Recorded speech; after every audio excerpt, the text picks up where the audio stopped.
የሆነ ተቀጥራችሁ በምትሰሩበት ድርጅት ውስጥ የእናንተ ሙያ ከሁሉ የላቀ ሊሆን ይችላል። ወይም በሙያችሁ የተሻለ ዕውቀት ሊኖራችሁ ይችላል።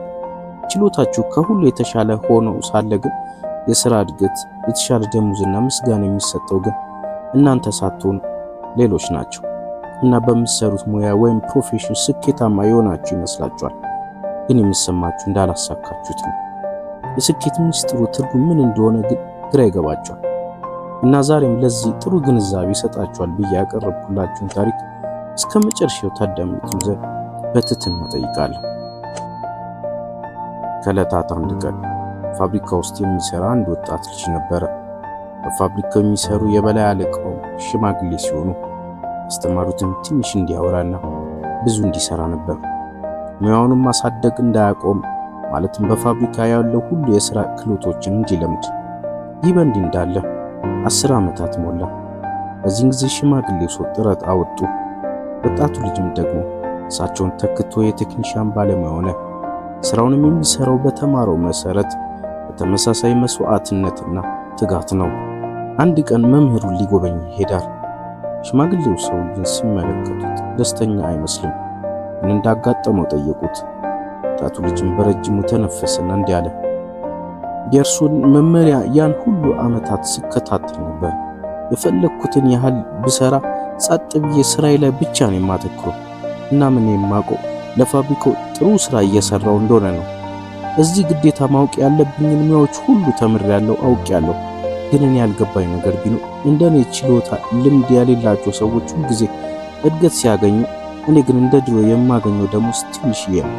ማለትም የእርሱ ረዳት እያለው እንደነበረ ነው። ሽማግሌው ሰውዬ እንዲህ ብለው ጠየቁት። ግን እርግጠኛ ነህ ለፋብሪካው አስፈላጊ ነኝ ብለህ ታምናለህ? ወጣቱም ልጅ ጭንቅላቱን በመነቅነቅ አዎ አለ። ሽማግሌውም ወደዛ ወደዚህ ተንጎራደዱ ትንሽ ለማሰብ ብለው። ከትንሽ ደቂቃ በኋላ ወደ ወጣቱ ልጅ ፊታቸውን አዞሩና እንዲህ አሉት። እስኪ የተመቸህን ምክንያት ሰጥተህ ለትንሽ ቀናት እረፍት ውሰድ። አሁን ላንተ እረፍት የምታደርግበት ጊዜ ነው። ወጣቱ ልጅ በዚህ ምክር ተደሰተ። እናም ስላሉት ነገር ብዙ ባሰበ ቁጥር የበለጠ ትርጉም ሰጠው። አስተማሪው ሽማግሌውን አመሰገነ። ወዲያውን ወደ ስራም በቶሎ አመራ እረፍት ለመጠየቅ። ከተሰጠው እረፍትም ከተመለሰ በኋላ አስተዳዳሪው ወደ ቢሮ ጠራውና እሱ ለእረፍት ከወጣ በኋላ ስራዎች በጥሩ ሁኔታ እየሄዱ እንዳልሆኑ ነገረው። በቀላሉ እሱ መፍትሄ ይሰጣቸው የነበረው ሌሎች ሰራተኞች ሲቸገሩ ነበሩ። እናም እንዴት መፍትሄ መስጠት እንዳለባቸው አያውቁም። አስተዳዳሪውም የእሱን ጥቅም ተረዳ። ወደ ሲኒየር ቴክኒሽያን እድገት ማግኘት እንዳለበት ወሰነ። በስራውም እንዲቀጥል እንዲያመሰግነውና ለማበረታቻ የሆነው ዘንድ። ወጣቱን በሽማግሌው ጥበብ ተደሰተ። በዚህም ይህ የስኬት ምስጢር እንደሆነ እርግጠኛ ሆነ።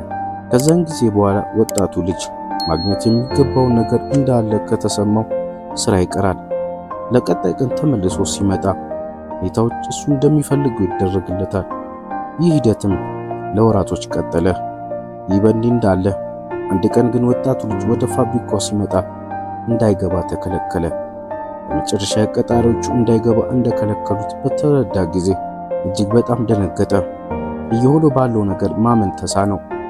ማድረግ እንዳለበት ግራ ገባው። እሱ መምህር የነበሩት ሽማግሌው ጋር ሄደ።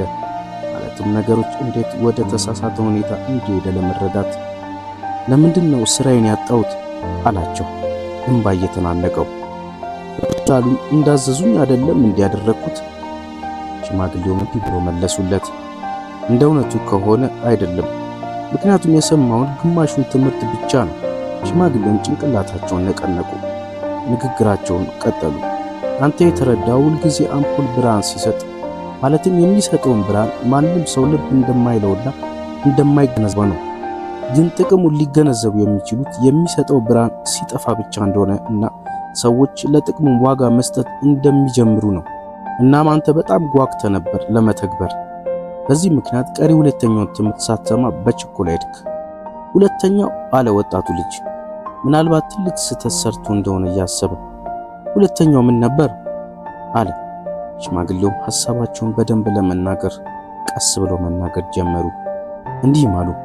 ሁለተኛው ከመጀመሪያው ነጥብ የበለጠ በጣም ጠቃሚ ነው። ማለትም ምናልባት የአምፖል ብርሃን ቶሎ ቶሎ የሚጠፋ እንደሆነ ሰዎች ከተገነዘቡ በፍጥነት ይሁን ቀስ ብለውም በተሻለ አምፖል ይተካል። እስኪ ማን ነው ቶሎ ቶሎ የሚጠፋ አምፖል ብርሃን የሚፈልገው? አያችሁ፣ በህይወት ውስጥ ቤተሰብ ሊኖራችሁ ይችላል፣ ቦታ የሚሰጧችሁና ሁሌም ለእናንተ ቀድሞ የሚደርሱ። ግን አስቡት፣ አንድ ቀን አጠገባችሁ ባይኖርስ? እና እኔ እያልኩ ያለሁት እንደዚህ አይነት ቀን አትጠብቁ። ማለትም ምን ያህል በህይወታችሁ ውስጥ ጠቃሚ እንደሆኑ ለመገንዘብ እነሱንም ዛሬ አመስግኗቸው። ህይወት በሽልማት መልክ እንደሰጠቻችሁ እያሰባችሁ እንደዚሁ በተመሳሳይ ስራችሁን በሚገባ ስሩ። የምታደርጉትን ሁሉ ነገር አታቁሙ፣ ምክንያቱም በምትፈልጉት አይነት መንገድ ስለማይሄድ። በህይወት ውስጥ የልኬትን ሚዛን ፈልጉ። ህይወትን በምላሿ በሚዛኗ በማኖር ትሸልማችኋለች።